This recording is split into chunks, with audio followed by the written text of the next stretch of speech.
ago, just after 1970, when I was elected, I remember speaking in a debate with Sir Keith Joseph.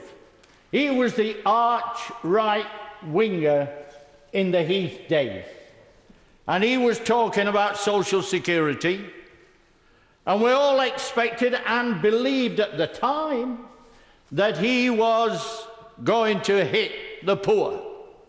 And of course, in a marginal way, compared to today, he did. But in those days, I have to tell you remarkably, that the welfare state, by and large, in the Macmillan era, and even in the Heath-Keith-Joseph era, the welfare state was a status quo, by and large. And I have to say this, and I'll probably never say it again, even in the Thatcher years, this chaos did not happen. She did a lot of things. She privatised all the public utilities and everything else. She smashed the pits and all the rest of it. But, by and large, we never had capability assessments.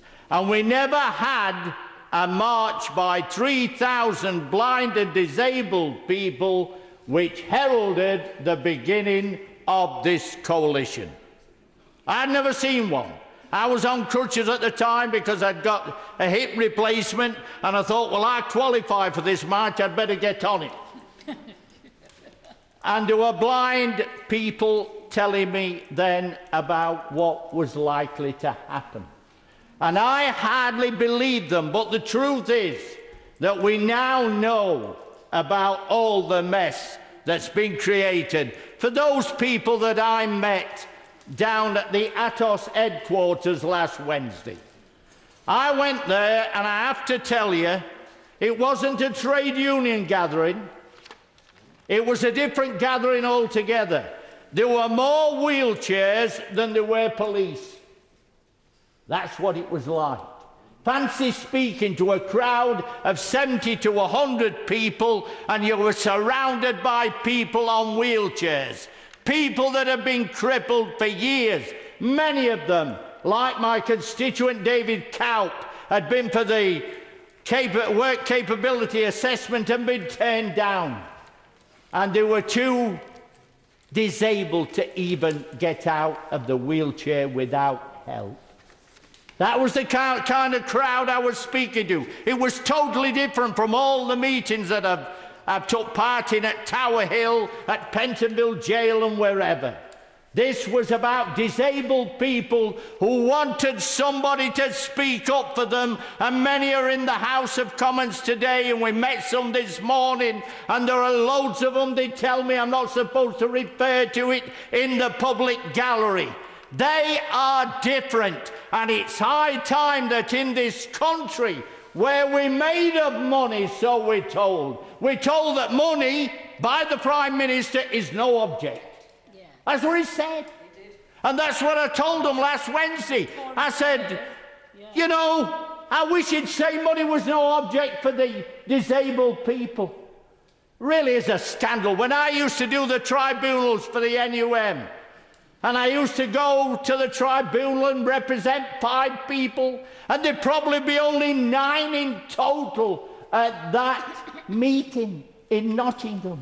9 in total, and we regarded that as a busy day. And now, with this business of Atos, this lousy, rotten firm that's in charge, for a while anyway, so I'm told, and then they're going to move on to some other pastures.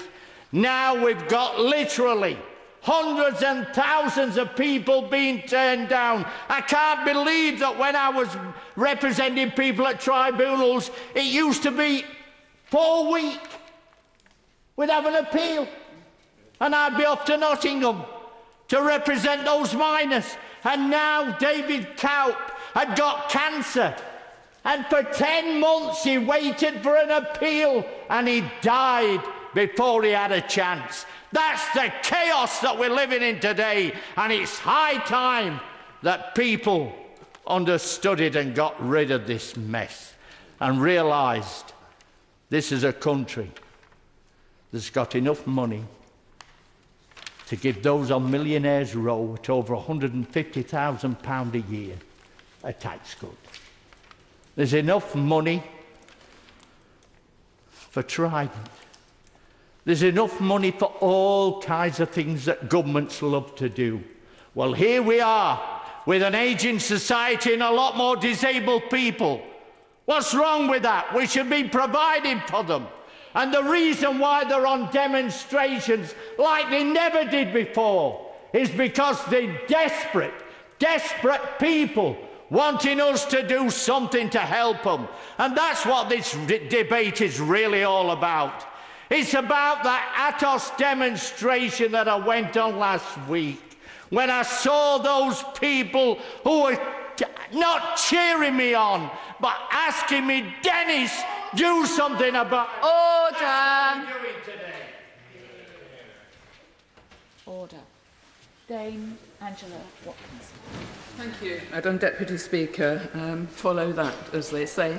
I promise not to play to the gallery, but it may disappoint the honourable member to know that I share his poor working-class credentials. This motion before us today, Madam Deputy Speaker, falls into three rough elements. And the first is calling for a cumulative impact assessment on an extremely wide range of social services. Such an assessment would be extremely complex. If we think about the spectrum of disability alone, some people have conditions, disabilities which are unchanging and are never likely to improve or change. There are some which are progressive, and so there is constant change, and there are some which are variable